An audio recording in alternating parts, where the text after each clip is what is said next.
Okay, imagine this. For, like, decades, Japan's whole gyoza scene, the crown belonged to just two cities, right? Fiercely battling it out. The established players. Exactly. Everyone knew them. But then, almost out of the blue, this dark horse emerges. And not just challenging, but boom, takes the #1 spot 2 years running. It's a great story. It really is a total culinary upset.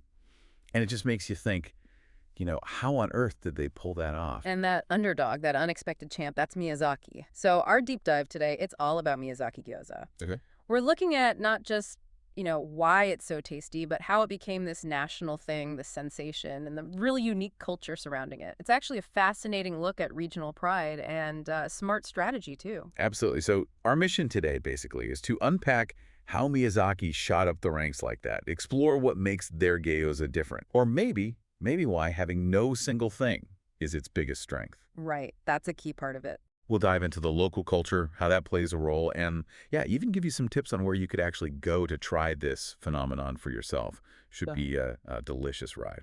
So let's set the scene a bit. Gyoza, we know it came from China originally. Steaming is often the go-to method there, right? Yeah, predominantly steamed or boiled. But when it landed in Japan, it really took on its own identity, didn't it? Especially the grilled kind. Yaki gyoza. Oh, absolutely. Japan really embraced that pan-fried style. It became a huge staple. And like you said, for the longest time, the big gyoza story in Japan was this rivalry. Yeah.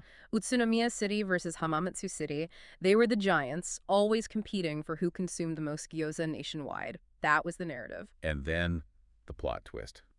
Miyazaki, a city that honestly wasn't really part of that national gyoza conversation before. Not in the same way, no. Suddenly gains this tremendous momentum, as our sources put it, and just snatches #1 for 2 years straight. That's not just a win, it changes the whole picture. How did they do it? What was the starting point? Well, what's really striking is that Miyazaki gyoza wasn't some new invention aimed at national fame. It was already huge locally. Oh, Like really popular. Think of it as a standard quick souvenir people pick up. Or it's so woven into the culture that it comes up at big community events, weddings, funerals, you name it. wow. Yeah, that points to this really deep cultural root long before it hit the national stage. That local love, that was the fertile ground, you see. So if it's that deeply rooted, what is Miyazaki gyoza then? Is there like a secret recipe, a defining ingredient, a special way they cook it that makes it different? Because usually with regional foods, you expect a pretty clear identity. And that's the funny thing here, the paradox. There isn't one clear single definition for Miyazaki gyoza. Really? Yeah, the official description actually says it's characterized by its rich variety. It's almost like the lack of one defining feature is the feature. The skin thickness, the filling ingredients, how they need the paste, even the dipping sauce, it can all be totally unique from one shop to the next. It's much more about individual flair than a strict rule book. That's actually fascinating. Yeah. So the genius isn't a rigid formula. It's this freedom that sparks creativity and, I guess, local pride. Exactly. But you said there are common threads. It's defined broadly as gyoza, made from ingredients nurtured by Miyazaki's rich nature and people. How does that idea translate into, like, the taste? What do you actually experience? It really comes down to the quality and where things come from. Lots of shops make a point of using high-quality stuff from Miyazaki Prefecture itself. Right. Our sources call out things like really soft, sweet cabbage and that Miyazaki brand pork, especially from Takanabe Town. Okay. And one technique you hear mentioned is baking them in lard. That gives a certain richness. So while recipes differ, there's this underlying commitment to good, local, fresh ingredients. That's the foundation. And this focus on local stuff, plus how common it is, leads to something really distinct about Miyazaki. Yeah. This takeout culture. That sounds like more than just grabbing food to go, doesn't it? Like gyoza is part of the community fabric. It absolutely is. For generations, it's been the custom for people in Miyazaki to grab gyoza and bring it to local meetings or, gatherings with family and friends. So it's not seen as a special restaurant meal necessarily. It's just normal, a familiar, essential part of the daily diet. You find lots of places that only do takeout. Even the local supermarkets make their own versions. It's just woven into everyday life. Okay, that deep local connection makes sense. But taking it from beloved local food to #1 in Japan for 2 years, what was the spark? What pushed it over the edge into a national phenomenon? Well, a huge part of it was definitely a strategic push. This group called the Miyazaki Gyoza Council formed in 2020. Okay. An organized effort. Very much so. They got proactive. They declared the third of every month Gyoza Day, started promoting Miyazaki Gyoza pretty heavily on social media, ran PR campaigns. They even held a big Miyazaki Gyoza Expo in 2022, showcasing all the famous local shops. It was a real concerted effort to raise the profile. Right, a clear marketing plan. But I wonder, were there other things going on, like external factors? Was it just good timing, maybe? There definitely seem to have been other factors at play. Think about April and May of 2020, the pandemic really kicking in. Oh, right, lockdown time. Exactly. People were spending way more time at home time increased, and guess what? Gyoza purchases shot up. People wanted comforting, easy meals, Exactly. and the media picked up on it too, featuring Miyazaki shops that offered delivery or mail order gyoza. Plus, don't forget Miyazaki's natural advantages. It's a huge pork producer, grows tons of cabbage and chives. Ah, the raw materials. Exactly. So there's plenty of supply for people eating at home, which boosted demand at the specialty shops and even in the supermarket prepared food sections. And there's another interesting local tradition that played a part here, right? The shochu culture in Miyazaki. Oh, yeah, that's a great point. Miyazaki is famous for its shochu, and it just so happens that gyoza and shochu go really, really well together. A perfect pairing. Definitely. That existing cultural habit undoubtedly helped keep gyoza popular locally and probably contributed to its appeal as it gained national attention. It's a kind of culinary synergy. So pulling it all together, the success of Miyazaki Gyoza kind of rests on three main pillars. That's a good way to put it. Our sources suggest three core attractions. First, just excellent taste, coming from those great local ingredients. You know, Second, this incredibly diverse and unique gyoza culture where, variety is there's celebrated. no feature is a feature idea. Exactly.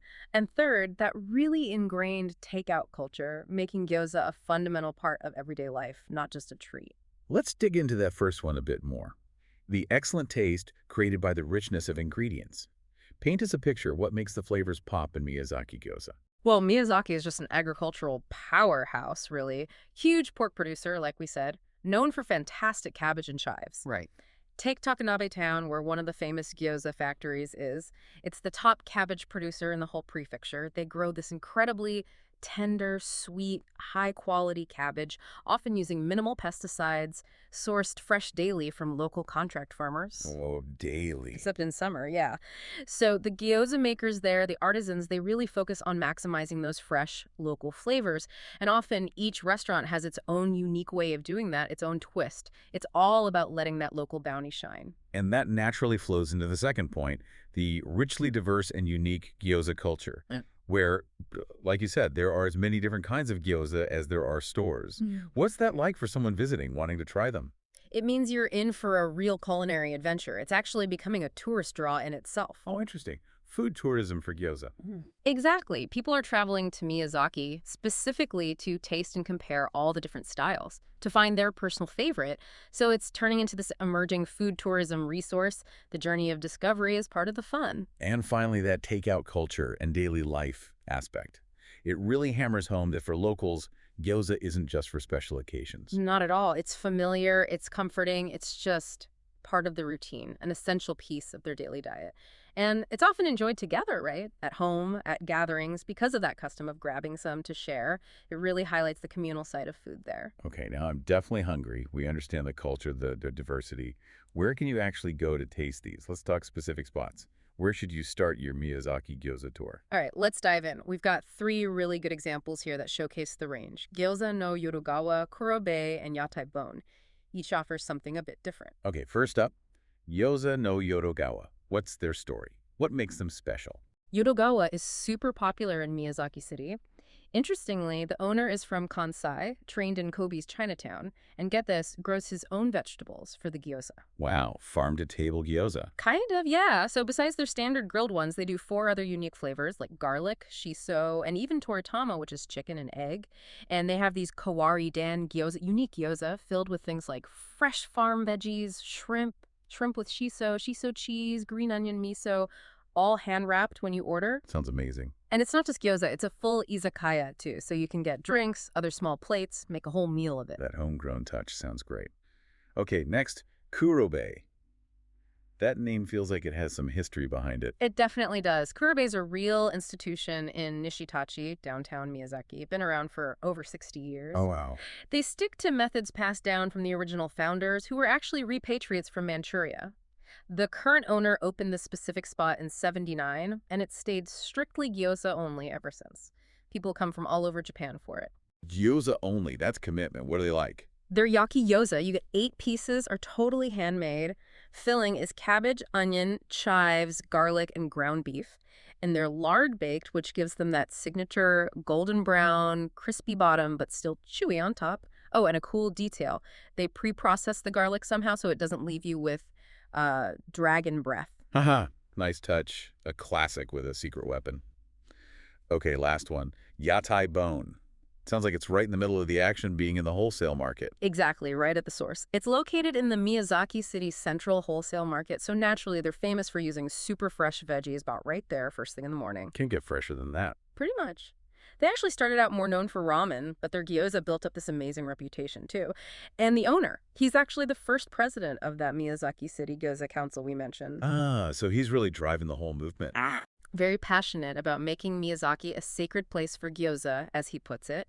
Their signature is the Miyazaki brand pork gyoza, using certified local marumi pork, plus local chives and garlic.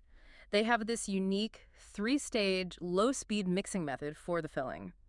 The result is a gyoza with a thin skin, super crispy on the outside, but still chewy. Sounds delicious. And because it's in the market, you can buy them frozen or fresh right from the morning.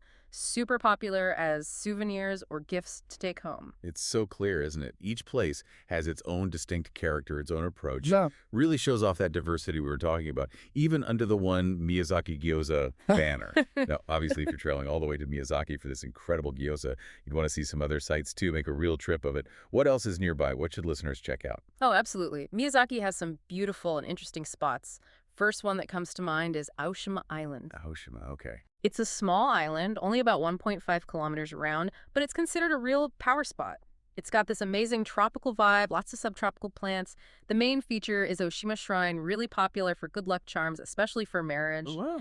And surrounding the island are these incredible rock formations called Oni no Washboard, the Devil's Washboard. Really unique geology. Plus, nearby you've got a botanic garden and Ashima Beach Park with a apparently very photogenic cafe.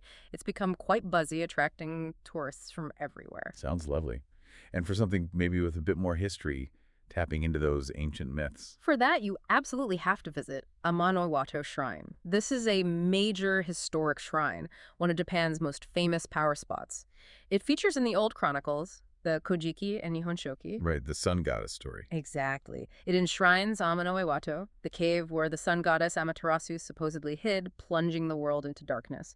And if you walk about 10 minutes from the main shrine along the river, you reach Tenongawara. This is said to be the cave where the 8 million gods gathered to figure out how to lure Amaterasu out. And people have stacked up countless little stone pagodas there over the years. It creates this really fantastic, almost otherworldly atmosphere, a great place to connect with Miyazaki's mythology. Wow, that sounds quite profound. Okay, so we have nature, mythology. Yeah. What about just a nice place to relax, maybe a park? For a more relaxed vibe, Haiware Park is perfect. It's on a hill in Miyazaki City, just a beautiful park filled with seasonal flowers and greenery. Locals love it for cherry blossoms in spring and autumn leaves. Nice.